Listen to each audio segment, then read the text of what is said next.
put them to bed and move on. At this engagement, we then allowed the said individual to act in accordance with the Mangaung resolution, which amongst others says that those facing allegation of wrongdoing should voluntarily recuse themselves and step aside from leadership positions from the ANC government and any other deployment. This decision is important to us because as we're watching news, I must also tell you that we watch all of you. If you see, you'll see a set of televisions.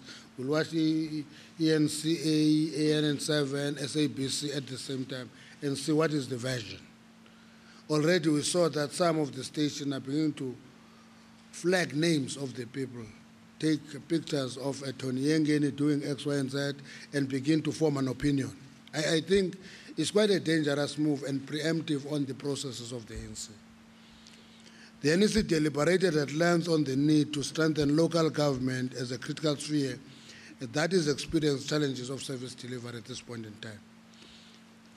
The intervention in Madibeng was welcomed, and we resolved that it is an approach by the ANC that will be a hallmark for the ANC in dealing with any of allegation of negligence, corruption, and incompetence at all levels of government, particularly in local government. We are particularly concerned about local government because one of the issues that we discussed in details was this graduated approach to governance. That if you are in national government, therefore that is the apex. If you are in the provincial legislature, you are halfway there. And if the local government is the lowest level, meaning that it deprives the ANC of accessing experienced cadres who have been in parliament to be deployed back to local government and actually work on the local government. So this issue is quite important for us. That's why the NEC decided and agreed with the principle of deployment of former ministers, former deputy ministers, former members of parliament, former premiers, former MECs, MPLs, and former presidents and deputy presidents to strengthen local government. There should be nothing wrong of a minister who is almost retired as a minister to be a mayor of a small dorpy in some rural area. And that is the principle that we're beginning to discuss and grapple with.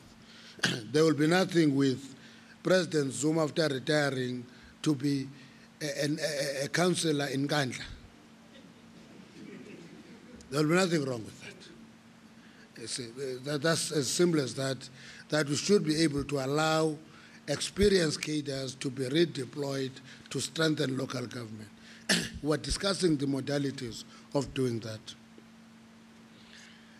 The ANC will then be engaging all its structures on this matter to secure an endorsement agreement on this position in the next policy conference.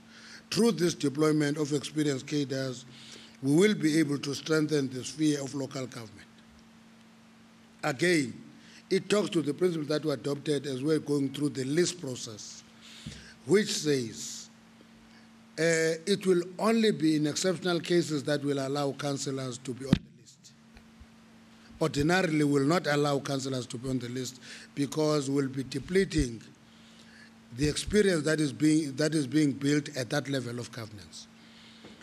The NEC received an assessment report on the performance of government in the 5 priority areas agreed in 2009 manifesto. Again, we saw a number of articles that focus on where there's an honest assessment that in this area progress was not sufficient, in that area progress was not sufficient, and then it gets a very fleshed line. ANC fails to meet its commitments. It's an exaggeration of the situation. For example, when we're looking into the question of employment creation, just to give you a little footnote, was that we made an admission that, listen, this term of office coincided with the global financial crisis. We admitted that during that period, we had 3 quarters where we reported negative economic growth. We reported that during that period, we lost more than 1 million jobs. But we said those jobs have been recovered. We've created just more than what we lost in the period, but also accepted the fact that we have not built many more jobs because of this situation, and we are accepting that the global situation economically still remain an issue of concern for us because we're no longer a pariah state like the apartheid. We are interacting with the global economic situation, and it will continue to be like that all the time. The Lekgotla acknowledged that a lot of progress has been made in improving the quality of life of South Africans, particularly the most disadvantaged. We can legitimately give credence to the articulation that South Africa is better than it was in 1994. We truly have a good story to tell, as also affirmed by independent institutions. Go and read the NS Young report. It's independent of the ANC, does its own research. It come to the conclusion that indeed we're doing better. We're much better. You can read the Goldman Sachs, you can read PJ Landman, you can read, there are quite a number of independent institutions and intellectuals who are beginning to say, wait a bit, be honest and be objective in assessing the situation in South Africa. Now, the Lekgotla agreed that building on this good story of the past 5 years and the 20 years, the 5 priority areas will still be carried through to the next administration. Simple reason for that is many of those 5 priorities are not short-term priorities. You do work on education. You can't say in 5 years, now we're happy, and therefore we are removing it as a priority. The same applies with health. When we say we've had pilot projects for NHI, we are now rolling it out. It's a continuation and building on what we did over the last 5 years. We can take any area of the 5 priority areas. We added to those 5 priority emphasis on human settlement and provision of basic services like water and sanitation. Again, we've also added the importance of stepping up the infrastructure rollout. And the priority of the next 5 years, again, is building a democratic state. Now, let me tell you what this democratic state is. Quite an involved discussion in the ANC, that we think that we must systematically move away from overly dependent on tenders. The state must have capacity to do what the state is expected of doing. You can outsource major projects, but even when you outsource those major projects, you must have the capacity to monitor them. When you say this project is complete, the state must be able to say it is of right quality, it is on time, and therefore there are no weaknesses. And that is what we were focusing on in terms of building a democratic state and emphasizing the importance of long-term planning, ability and capacity to drive infrastructure and industrial development, as well as social cohesion. All these priority areas will contribute significantly in moving South Africa forward, as encapsulated in our 2014 election manifesto. With regard to priorities on employment and economic growth, the Lekgotla agreed that emphasis of the next administration should be on infrastructure development and rollout, particularly what we call catalytic sectors. And the programs like ICT, water infrastructure, energy, and transport infrastructure. Catalytic in the sense that if you talk of energy infrastructure, it is not end in itself, it is catalytical in terms of development and growth of other sectors. The Lekgotla further agreed that the youth incentive scheme will play a pivotal role in introducing young people to the labor market. So the emphasis on our part is not the youth incentive scheme. It is the multi-dimensional approach in ensuring that young people end up in the workplace. You cannot have experience unless you are in the workplace. So to us, the drive to have young people in the workplace is going to be paramount. Equally, the FETs will also be an important player in this regard.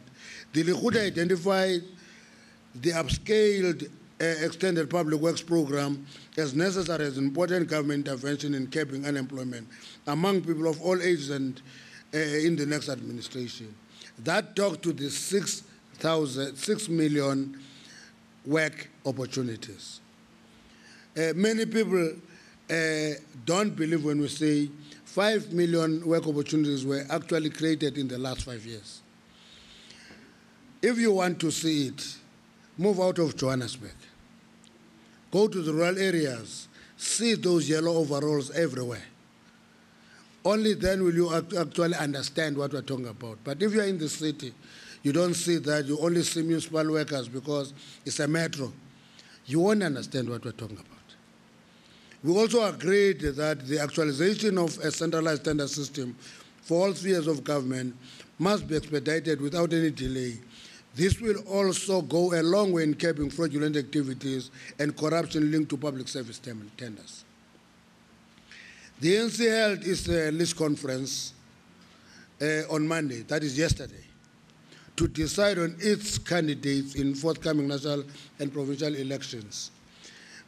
The list conference follows successful manifesto launches throughout the country in which people came out in their numbers to reaffirm their confidence in the ANC as a leading political representative of South Africans with unmatched experience, capacity and political determination to mobilize and unite all our people to create better life for all. Mbombela was a success. Harry Gwala in Pietermaritzburg was a success. The launch of the manifesto in Cape Town was a success. The launch of the manifesto in Limpopo was a success. The launch of the manifesto in the Northern Cape and the Eastern Cape over the weekend were a success. Again, that's why we interact with our people. Sometimes we depend on surveys. We do also practical survey of talking to our people, interacting with them. To us, that is a better survey than what we read in, Mackinac and so forth and so forth. We read those. They're important in terms of informing where we should be moving. But more important to us is our interaction with our people. And where people have doubts, it is only when you interact with them that you can actually convince them otherwise. The conference was a culmination of a massive exercise of participatory democracy involving ANC members in thousands of branches throughout the country over a number of months. That's why I was showing you this book. These are the names from the 9 provinces. Yes, from the 9 provinces, they're here. And it's not a question of a leadership locking itself in a room and deciding this is a premier candidate, this is that. It doesn't happen that way. In the presidential candidate. Yes, and this is a presidential candidate, that's it. We don't do that. We go through a painstaking exercise. That's why you are all excited by our processes, because they give you something to write about. When there are list conferences in the provinces, in the PGMs, when members really fight in the branches to nominate, list to the legislature, you all get excited because it's quite an involved process. And go to the provinces, it comes to the national conference, and even there, people don't fail to try and say, no, please, can you prioritize X, Y, and Z? And then you always say, no, we must resist that as much as possible, because it should not be about who we know. It should be the democratic process. And appreciate the fact that list processes include having generated the list, looking into whether that list is representative geographically, the national question, and that means demographics, whether it is representative in terms of the ages, the generation mix. We look into all those issues. And that intervention to actually see that balance is restricted, because that intervention should never undermine the democratic process. Thirdly, the question of the gender balance, women minimum being 50, being women, at least 50% being women, that is inbuilt in the system. As they prioritize names in the branches, in the provinces, up to the national question, the question of gender balance is built in the system. that we don't compromise, we don't tamper with the first 25. If we don't compromise with the first 25%, then it means if there is no gender balance in that top 25, the first names will be female until the numbers are equal. Then we introduce the zebra approach. Male, female, male, female, male, female, male, female. Then by the time we produce the final product, it is at least 50% women. And in that list conference, we also invite the provinces, the party, COSATU, SANCO, all our leagues, the Women's League, the Youth League, the Veterans League, the MKMVA, all of them are there. And what we should guard against, which is our responsibility, is to avoid having a list conference that is an interest-based conference, that every formation come and negotiate for a number of its own. So, you have been part of the process from the beginning to here. We can look to exceptional cases, but it can't be a representative conference. The meeting received and discussed the reports from all the provincial list conferences. And all the issues that we have raised are taken into account. The individual candidates should be ANC members in good standing, with proven track record of commitment to and involvement in democratic movement, have experience and expertise that will enable them to make a constructive contribution. That's why in the rules themselves, we've said after we complete that process, we must look whether the prerequisite skills are in the list. If we don't have those prerequisite skills, we are given a leeway to look into up to 20 names that can be brought into the list on the basis of balancing the skills requirement for a parliament. We'll be going out to the campaign now. The conference expressed confidence that this team of public representatives will enable the ANC to strengthen the bond, trust, and solidarity with our people and remain true to the values of courage, service, self-sacrifice, human solidarity, honesty, humility, hard work, self-discipline, and mutual respect. We'll work with our allies, we'll work with the people to ensure that we have a resounding victory in the 2014 elections. That is what we're discussing over the last 4 days, in brief. Together we move South Africa forward. That's our theme for the elections. Together with all of you, we'll move South Africa forward. Thank you very much. Thank